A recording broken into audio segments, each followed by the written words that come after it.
અરવલ્લી જિલ્લાના મોડાસાના ફોરમ સિટીમાં રહેતા 95 વર્ષીય ભાણીબેન મેઘજીભાઈ પટેલનું અવસાન થતાં તેમના પરિવારે તેમના સંકલ્પ અનુસાર દાહોદની ઝાયડસ મેડિકલ કોલેજમાં દેહદાન કર્યું છે.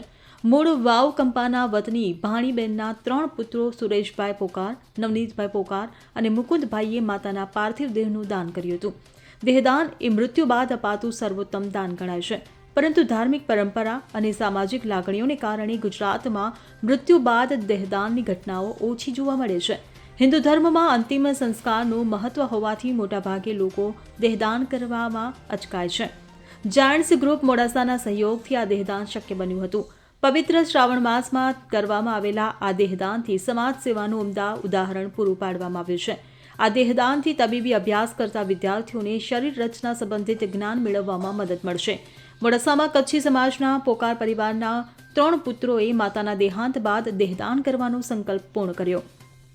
પરિજનો, સમાજના લોકો અને જાયન્ટ્સ મોડાસાના નિલેશ જોશી સહિત અન્ય કાર્યકરોની હાજરીમાં દેહદાન કરવામાં આવ્યું.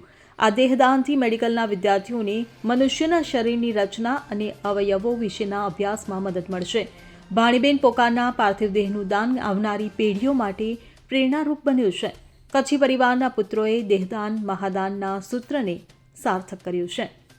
બોલો નિષ્કલંકી નારાયણ ભગવાન કી જય, ઉમિયા માત કી જય.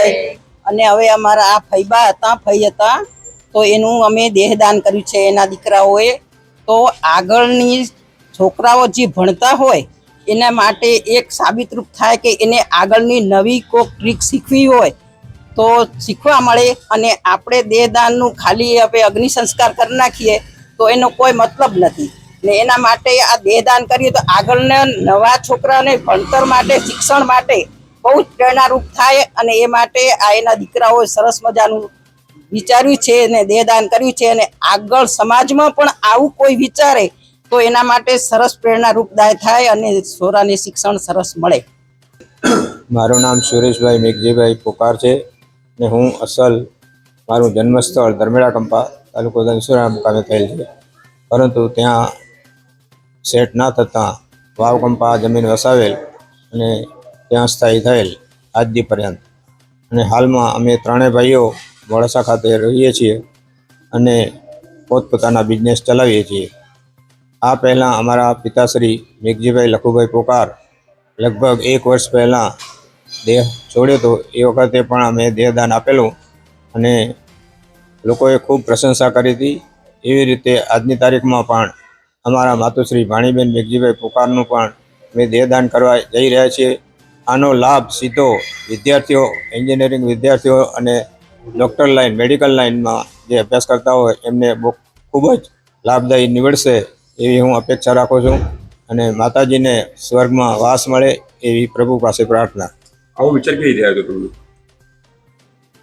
મારો વિચાર મને ગઈ વખતે ફાધર જ્યારે દેહદાન કર્યું એ વખતથી જ આવી ગયો ચિંતો.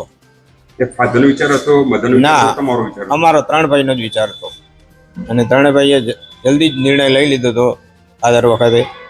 અને અમારું નામ, માતાજીનું નામ લખાવીને એડવાન્સ બુકિંગ કરાવેલું હતું. અત્યારે ક્યાં તમે આ કરી શકો? આ દેહદાન તમે ક્યાં કર્યું છે? આ અહીંયા સિવિલમાં હિંમતનગર ખાતે બોડી લઈ જશે. આ પવિત્ર શ્રાવણ માસમાં ભાણીબાનું દેહાંત ફોરમ સિટીમાં સુરેશભાઈ, નવનીતભાઈ અને એમના પરિવારના માતુશ્રીનું દેહ વિલીન થતાં એમનો ફોન આવવાથી એમનું એક સારું કાર્ય, એમના પિતાજીને પણ એમને દેહદાન કર્યું હતું ને આવનારી મેડિકલની નવી પેઢી મેડિકલ માટે એક આશાસ્પદ નવા રોગ કે નવી જૂના રોગની એના પરીક્ષણ માટે આપવાની એમની પરિવાર અને એમના બંને માતા પિતાની એક નેમ હતી એ મારું દેહદાન થવું જોઈએ.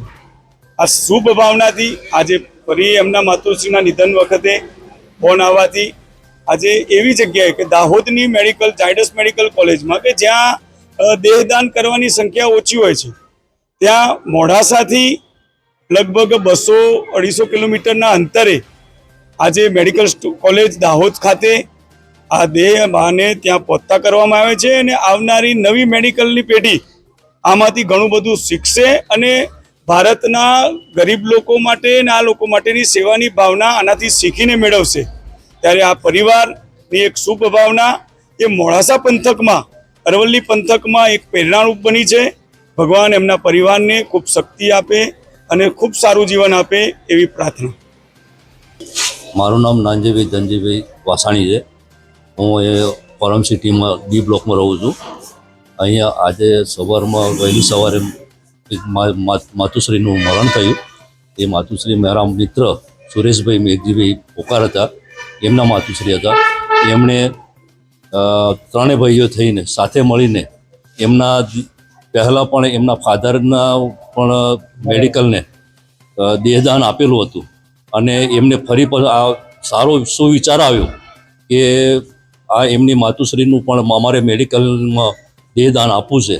એક ઉત્તમ વિચાર છે અમારી સમાજમાં અને દરેક સમાજ માટે એક આ પ્રેરણારૂપ છે કે મેડિકલના જે વિદ્યાર્થીઓ છે એ આ દેહદાનની જરૂર હોય, એ લોકોની જરૂર હોય જ છે. એટલે આ એમનો એક ઉત્તમ વિચાર છે. આવું જ બીજી સમાજોમાં પણ અને અમારી સમાજમાં પણ આવો આ પ્રેરણા લઈ અને આવી રીતે દરેક જણ જો પ્રેરણા લેશે તો કદાચ મેડિકલ સાયન્સને બહુ જ ઉપયોગી થઈ રહેશે. અમિત ઉપાધ્યાય સાથે CN24 ન્યૂઝ, અરવલ્લી. હવે જુઓ દેશ દુનિયાની તમામ ખબરો તમારી આંગળીના ટેરવે. ઉઠાવો મોબાઈલ અને Google Play Store પરથી ડાઉનલોડ કરો અમારી CN24 ન્યૂઝ મોબાઈલ એપ.